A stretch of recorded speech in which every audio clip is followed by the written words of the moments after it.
ఈ 6 గ్యారెంటీలను 100 రోజుల్లోపట పూర్తి చేసి తెలంగాణ రాష్ట్రంలో పేద ప్రజలను ఆదుకోవాల్సిన బాధ్యత కాంగ్రెస్ పార్టీ ప్రభుత్వం మీద ఉంది. గతంలో బీఆర్ఎస్ పార్టీ చేసిన విధంగా కాకుండా కేవలం బీఆర్ఎస్ పార్టీ కార్యకర్తలకే సంక్షేమ పథకాలు, బీఆర్ఎస్ పార్టీ కార్యకర్తలకే దరఖాస్తులు, దాని ద్వారా ఏ విధంగా కమిషన్లు దుబ్బిపోయారో అందరికీ తెలిసిందే.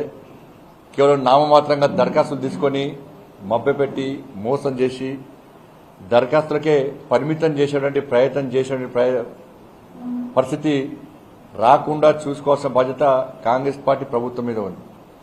గతంలో బీఆర్ఎస్ పార్టీకి వ్యతిరేకంగా ప్రజలు ఏ విధంగా ముందుకొచ్చిరో, బీఆర్ఎస్ పార్టీని ఏ విధంగా అసహించుకున్నారో, బీఆర్ఎస్ పార్టీ ఏ తప్పిదాలు చేసిందో నమ్మించి మోసం చేసి బీఆర్ఎస్ పార్టీ ఏ విధంగా హామీలిచ్చి చేతులు దుక్కునే ప్రయత్నం చేసిందో దాన్ని ఒక్కసారి గుర్తించి అటువంటి పరిస్థితి పునరావృతం కాకుండా, అటువంటి పరిస్థితి రాకుండా లబ్దిదారులకు న్యాయం చేయాల్సిన బాధ్యత కాంగ్రెస్ పార్టీ ప్రభుత్వం మీద ఉంది.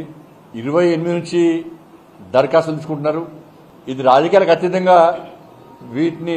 ఈ కార్యక్రమాన్ని నిర్వహించాల్సిన అవసరం ఉంది.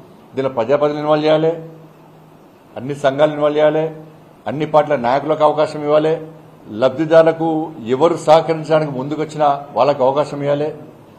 నేను కూడా భారతీయ జనతా పార్టీ కార్యకర్తలకు అప్పీల్ చేస్తా ఉన్నా.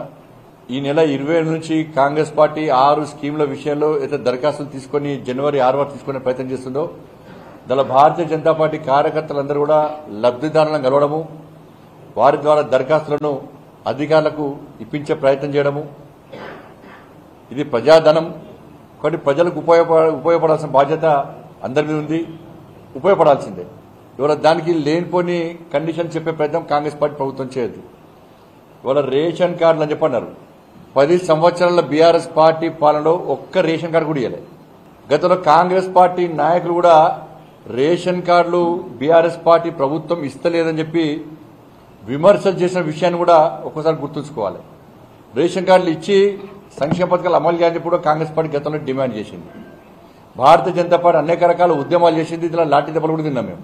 కాబట్టి ఇప్పుడు దాదాపు నాకు తెలిసి 50 లక్షల మందికి పైగా ఈ 10 సంవత్సరాల కాల వ్యవధిలో రేషన్ కార్డుల కోసం దరఖాస్తులు చేసుకున్నారు. నాకు తెలిసి కరీంనగర్ పార్లమెంట్ పరిధిలో 50,000కు పైగా వాళ్ళు దరఖాస్తులు చేసుకున్నారు.